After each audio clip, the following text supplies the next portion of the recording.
సంస్కృతం పఠन्ति तेभ्यः सर्वेभ्यः मम अभिनन्दनानि। अवगतं वा? अवगतं वा न? वदतु। अवगतं वा? अस्तु, धन्यवादः। ముందుగా కొన్ని మీరు చదివినప్పుడు కొన్ని లోపాలు నాకు వినిపించాయి. అది మీరు తప్పు చదివేలా లేకపోతే నేను తప్పుగా విన్నానా అది మాత్రం నాకు తెలియలేదు. ఒక్కసారి అగజానన పద్మార్గం ఒకసారి చదవండి. గజానన పద్మార్గం అనేకదంతం భక్తానాం పర్యాప్తం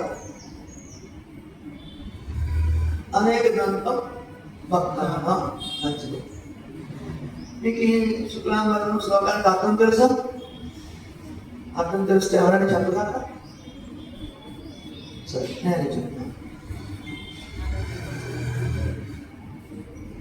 శుక్లాం వరధరం, శుక్ల అంబరం ధరం. శుక్ల అంటే తెల్లని, అంబరం అంటే ఆకాశం, దుస్తులు కూడా వస్తుంది. ధరం అంటే ధరించినవాడు, అంటే తెల్లని వస్త్రములు ధరించినవాడు. విష్ణుమూర్తి లేదంటే సర్వవ్యాపి అని అర్థం కూడా వస్తుంది విష్ణువుకి.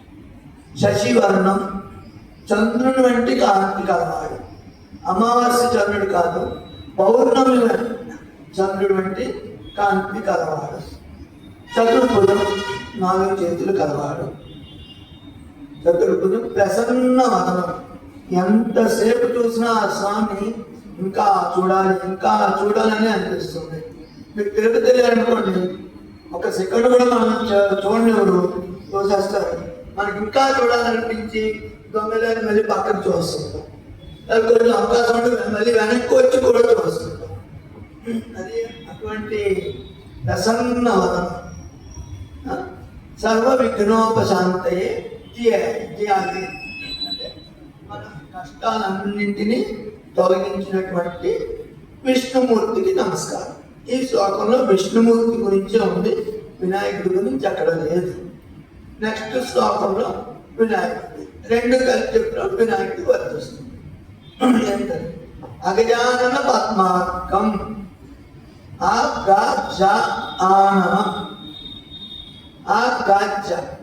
గా అంటే గమనము కలది, చలనము కలది.